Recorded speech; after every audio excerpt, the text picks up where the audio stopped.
आने के बाद कोई अपनी जिम्मेदारी नहीं समझेंगे और वहाँ पर उनकी हत्या कर दी जाएगी तो बड़ी शर्मनाक और चिंता का विषय है। फिर नशा मुक्ति केंद्र वालों ने उसकी हत्या की, जो मुझे सूचना मिली। लेकिन हम चाहेंगे कि जल्दी से जल्दी विस्तार रिपोर्ट आए और सही, ताकि निष्पक्ष और सही जांच इसकी हो सके और जो दोषी हैं उनको सजा मिले। दोस्तों, इस समय मैं रुड़की कोतवाली में और आप यहाँ पर ये जो परिवार देख रहे हैं, ये माता पिता है उस मृतक युवक के जो नशा मुक्ति केंद्र में भर्ती था, जिसका नाम बॉबी था और उसके पिता का नाम विजय पाल है और ये ग्राम करौंदी के रहने वाले हैं। विधानसभा इनकी भगवानपुर है और ये 4 जो छोटे छोटे बच्चे हैं, ये उनकी पत्नी है मृतक बॉबी की।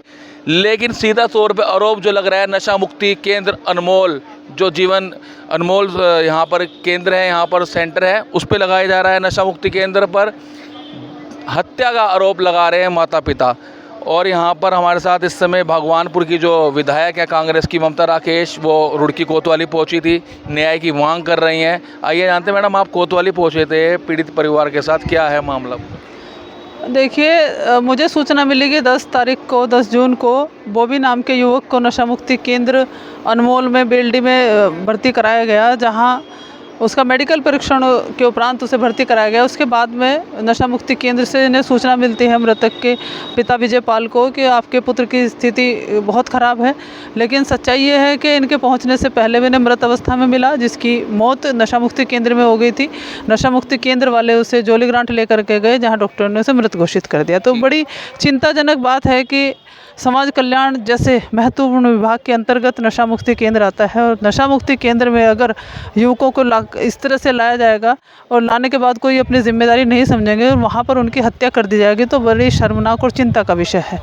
तो मैं चाहती हूँ और इसीलिए आई हूँ, भगवान रुड़की सिविल लाइन कोतवाली में मेरी बात हुई थी कि उनके विरुद्ध कठोर से कठोर कानूनी कार्रवाई अमल में लाई जाए और सरकार को इस परिवार को मुआवजे के रूप में धनराशि देनी चाहिए, क्योंकि 4 छोटे बच्चे हैं। इनका जीवन यापन, इस परिवार का इकलौता वो इनका बेटा था, अकेला ही सहारा था और पूरा परिवार अब निराश्रित हो गया है। तो 25 लाख रुपए की मदद इनकी करे। आपकी कोतवाल साहब से बात हुई है, मणिभूषण श्रीवास्तव से, क्या कहा उन्होंने आपसे? उन्होंने कहा है कि मैडम निश्चित रूप से इसकी निष्पक्ष जांच की जाएगी और जांच में वो दोषी होंगे तो उन्हें कड़ी से कड़ी सजा दी जाएगी। ठीक है। अभी पोस्टमार्टम रिपोर्ट आने की बात बोल रहे थे, अभी पुलिस से हमारी परसों ही बात हुई थी, तो क्या आ चुकी है पोस्टमार्टम? पोस्टमार्टम रिपोर्ट अभी नहीं आई है और विसरा प्रिजर्व करा दिया गया है उसका, जो मुझे सूचना मिली। लेकिन हम चाहेंगे कि जल्दी से जल्दी विसरा रिपोर्ट आए और सही, ताकि निष्पक्ष और सही जाँच इसकी हो सके और जो दोषी हैं उनको सजा मिल सके। अच्छा, बेलडी में जो नशा मुक्ति केंद्र इस पे आप आरोप लगा रहे हैं, जिस तरह मृतक के परिवार आरोप लगा रहा है, उनके संचालक से बात हुई थी, वो बोल रहे थे कि इसकी अचानक से तबीयत खराब हुई, उनके परिवार को सूचित भी किया गया, लेकिन उसकी किसी मारपीट के द्वारा नहीं की गई, तो क्या कहेंगे? नहीं, परिजनों का कहना है और गांव वालों का भी कहना है, हमारे साथ करौंदी के ग्राम प्रधान भी मौजूद हैं, कि वो ठीक ठाक अवस्था में वो नशा मुक्ति केंद्र में गया था, उसका मेडिकल परीक्षण भी किया गया था, पहले से उसे कोई बीमारी नहीं थी, ना उसकी कोई हिस्ट्री थी। वहीं उसकी संदिग्ध परिस्थिति में मौत है। इनका सीधा सीधा आरोप है नशा मुक्ति केंद्र वालों ने उसकी हत्या की है। ठीक है, प्रधान जी, आप क्या कहना चाहेंगे? लड़का ठीक था? बिल्कुल जी, बिल्कुल ठीक था। 10 तारीख में उसको एडमिट किया गया था और 13 तारीख की वो मौत हो गई थी। हमारी तो यही डिमांड है, उन पर कठोर से बढ़िया कार्रवाई हो, सख्त से सख्त। ठीक। तो यहाँ पर जो माता पिता है उनसे बात करें। क्या नाम है आपका? मुन्नी जी। क्या कहना चाहेंगे? आज इस तरह की यहाँ पहुँची है, न्याय की मांग कर रही हैं। मेरे बच्चे जी, मेरे बच्चों का खर्चा उठाओ, परवरिश करो। 20 साल तक मैं पालूंगी ना कि कर पालूंगी मैं 20 साल तक। मेरे तो एक और बैठी बहू रांड, दूसरी भी मैं किस तरह पालूंगी, कहाँ तक पालूंगी ना। 2 बेटे थे आपके? 2 बेटे थे। दोनों नहीं है?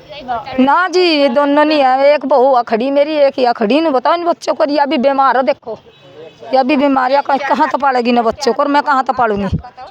इन बच्चों की परवरिश करनी चाहिए ना, पालो 20 साल तक ही ना पालो, इनका ब्याह करो। तो यहाँ पर सुना आपने, जो पीड़ित परिवार है बोल रहे हैं, जो मृतक का परिवार है बोल रहे हैं कि इनकी मदद होनी चाहिए और उन लोगों के खिलाफ, नशा मुक्ति वालों के खिलाफ जिन पर आरोप लगा रहे हैं, उन्हें सख्त सजा यहाँ पर होनी चाहिए।